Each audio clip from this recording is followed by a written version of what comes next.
Hi P6, so after looking at the results of the survey that I popped up yesterday asking if you needed a bit more time to complete your writing task and your maths assessment from yesterday, almost everybody apart from one person at this point has said yes. So what I have done is today, instead of doing reading as we normally do on a Thursday, I'm going to move reading to tomorrow because that will take a bit longer, and I'm going to bring forward our talking, listening and thinking to today. So in this video, I will do 3 activities, and those are the activities that I want you to do. Everyone has to do these. So you just follow along with the video. The first one is our picture activity. Then we have got our noticing what item is missing, and then our final one is the digits one. So there's 3 activities in this. You'll need a piece of paper to write your answers down. So that is your main tasks for your talking and listening, your literacy for today. So everybody needs to do those 3. Write your answers down and post them in the comments if you can.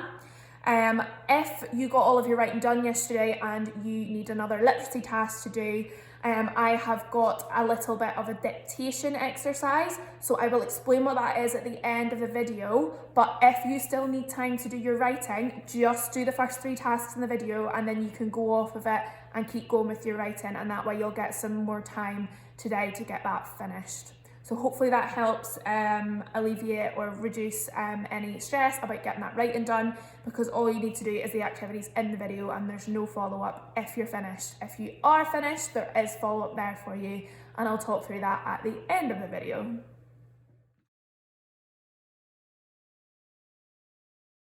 So let's start off with our picture activity. I will pop the picture up on the screen for about 30 seconds and then I'll start doing the questions. So get your pen and paper ready, watch the picture for the 30 seconds and then get ready to go.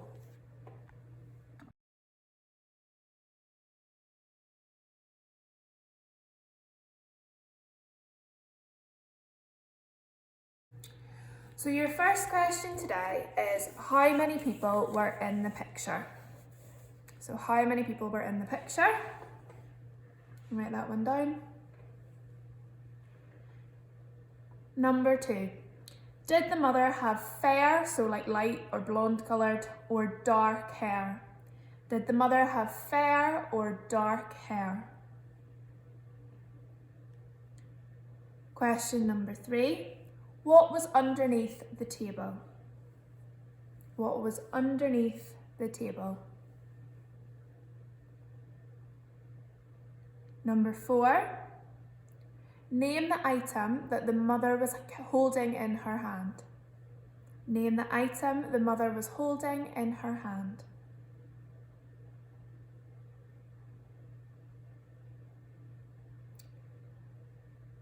How many places was the table set for? That's number 5. How many places was the table set for?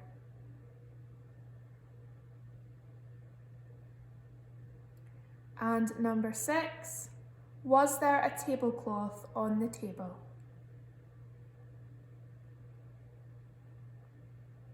And then finally, number 7, our challenge question, was the woman wearing a skirt or a dress? So was she wearing a skirt or a dress? Alright, if there was any of those you missed because I went too fast, you can just rewind the video, and then whenever you're ready, hit play again and we'll go through the answers. Okay, so I will pop the picture up beside me now, and we'll go through the answers. So the first one, how many people were in the picture? You've got the mother and 2 children, so there were 3 in total. Number 2, did the mother have fair or dark hair? She had dark hair, it was almost black in that picture. Number 3, what was under the table? A dog, I think. Yeah, looks a bit like a lion, but I'm sure it is a dog. Number 4, name the item the mother was holding in her hand. She is holding a jug. Or number 5, how many places is the table set for? You can see there are 4 place settings on the table. Number 6, was there a tablecloth? There is. And then our challenge question, was the woman wearing a skirt or a dress? She is wearing a dress, though it is quite a tricky one because you can see there's a seam around nearby where her waist would be, but I think it is a dress, but that is quite a hard one. So hopefully you were able to remember the answers to some of those questions. That is obviously testing our remembering skills and also our ability to analyse the picture to try and predict what questions we would be asked based on the questions we've got before. So lots of hot skills included in that task. Let's move on, and we are going to do the list of objects next. So get your pen or pencil and paper ready.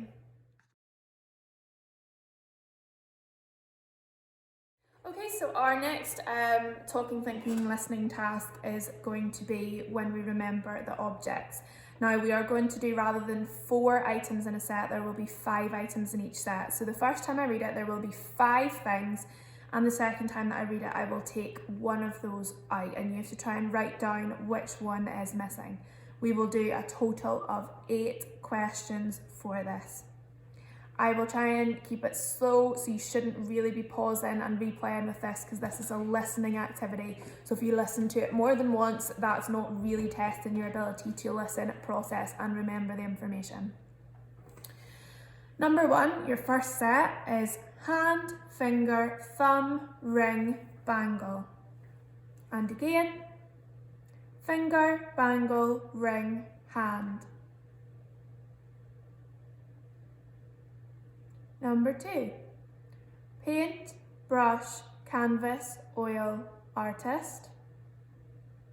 And again, paint, artist, brush, oil.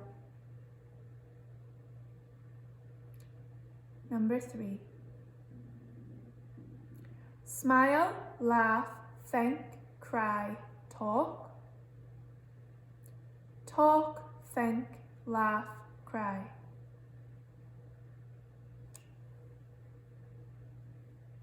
Number 4, run, fall, trip, ankle, break. Ankle, break, run, fall. Number 5, pencil, rubber, paper, ruler, line. Ruler, line, pencil, rubber.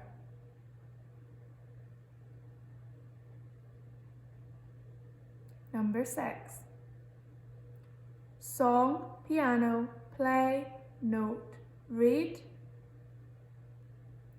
Play, note, read, song.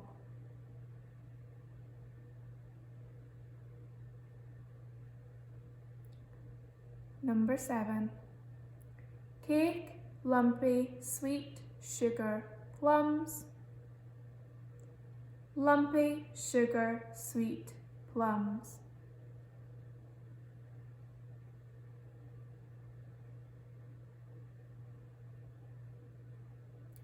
Number 8, hippo, lion, tiger, moth, zebra. Lion, zebra, moth, tiger.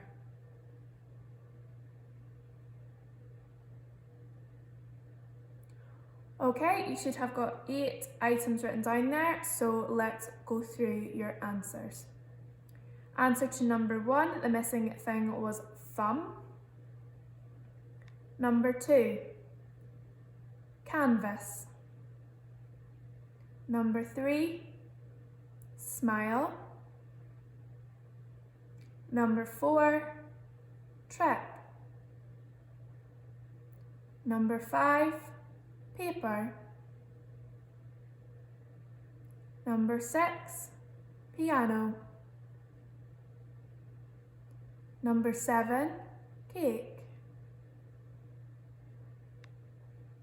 And number 8 is hippo. So give yourself a score out of 8, see if you improved from the last time that we did this.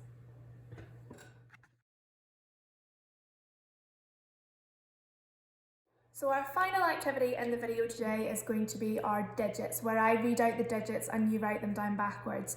We're going to do sets of 5 digits today, with our challenge question having 6 digits. So remember, I will call them out in the right order and you're writing them down backwards, so the opposite order to what I have said. So I'll try and give you a bit more time to think this week. I know last week when I was editing the video, I think I moved really quickly and you might have needed to pause. So I'll try and keep it so that you've got enough time to think in between them. So number 1, 2, 5, 9, 8, 7.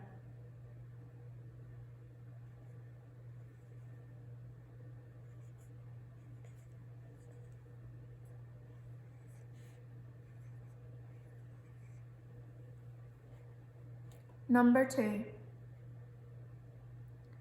2, 5, 8, 4, 1.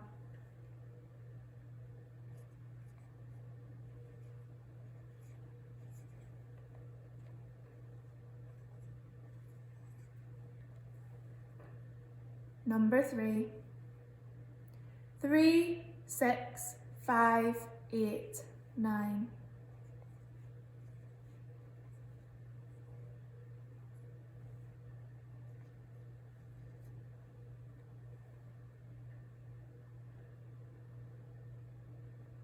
Number 4, 9, 8, 5, 6, 3.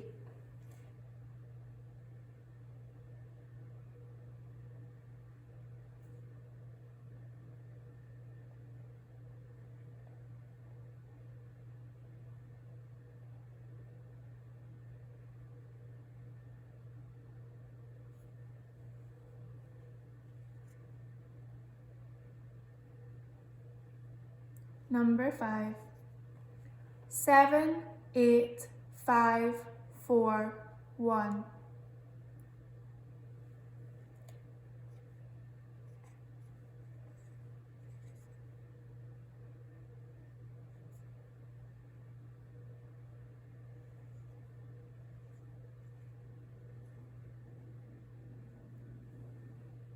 Number 6,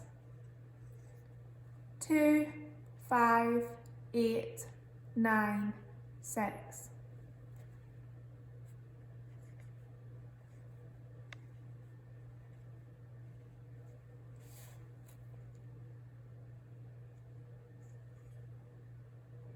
And finally, your challenge has got 7 digits this time, or 6 digits, sorry. So number 7, it's got 6 digits. 0, 3, 2, 5, 6, 9.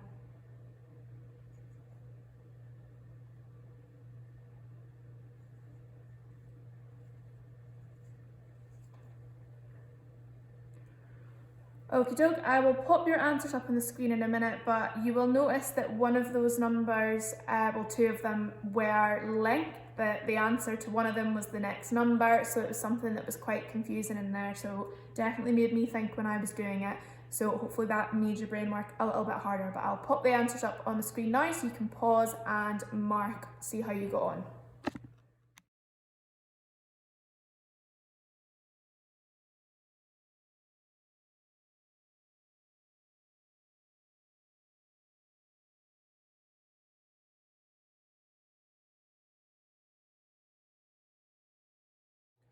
For those of you who have finished your titanium writing, we have got an extra talking and listening task for today. So this is something called dictation. We've not done it this year, but you might have done it in previous years with other teachers. Now, I have sent you a link to a playlist by something called Primary Playground, and in there are 11 video clips for you to do. Now, it doesn't have a number 1, which is very strange, but it goes from 2 and then it goes all the way up to 12, so there's a total of 11. Now, I'm going to talk through what to do and do the number 2, which is the first one, as an example. So let's play what you'll hear.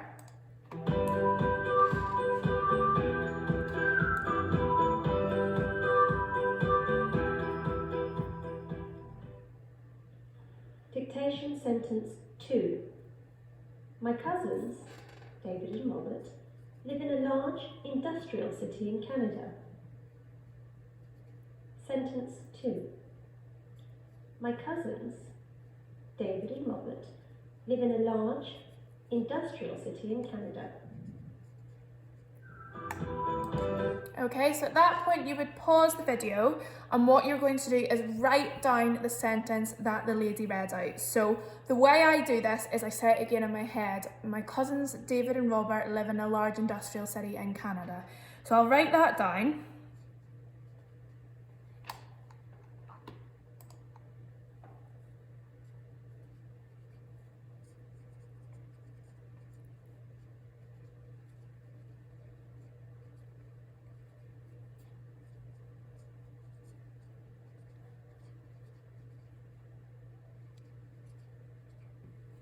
So what I've done is I've written the sentence down exactly as I heard it. So that's it there. My cousins David and Robert live in a large industrial city in Canada.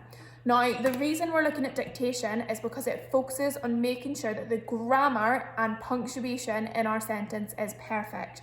So let's read that again the same way she did. My cousins David and Robert live in a large industrial city in Canada. So I can hear there's a pause before David. So my cousins, David and Robert, live in a large industrial city in Canada. Now, for a pause, I could use some type of parenthesis. So an example of this would be to use 2 commas. My cousins, comma, David and Robert, comma, live in a large industrial city in Canada. I could use dashes, but in this case, I'm going to use brackets. So my cousins, and then in brackets, David and Robert live in a large industrial city in Canada. You can also see that I have got a comma between large and industrial. That's because they are 2 adjectives describing the city, and when we've got a list, we use a comma in between. So large, industrial, 2 adjectives, so there's a comma to show that it's a list of adjectives describing the city. And then finally, it's important to make sure that Canada has got a capital letter because it is a name of a place. And my sentence also has a capital letter and a full stop, as well as capital letters for David and Robert because they are people's names. So in order to check your sentences as you go, in the description for the video, there will be the answer to the sentence. So check it off that. Now, in this case, it has used the brackets as parenthesis, but say, for example, you'd use 2 dashes, that would have been fine as well, or commas, but you're really looking carefully to make sure your capital letters matches, your punctuation matches, and everything else, and your spelling as well to the best of your ability. So this is really focusing on checking your work and thinking carefully about grammar and punctuation. So once you've completed the 10 questions from 3 to 12, you can mark them using the sentences in the bio, and then if you make any corrections that you needed to make, and if you have a different colour, that would be great. So like if you missed a capital, go over the top of it in a different colour, because that'll really get it in your head that was something you needed to correct. And then do that after each one that you watch, and then hopefully if you make mistakes with, for example, capital letters for names in one and it's again in the next one, because you have corrected it, you will not make that same mistake again. So if you do this task and you would like to post your results in the comments, that would be great as well. So good luck.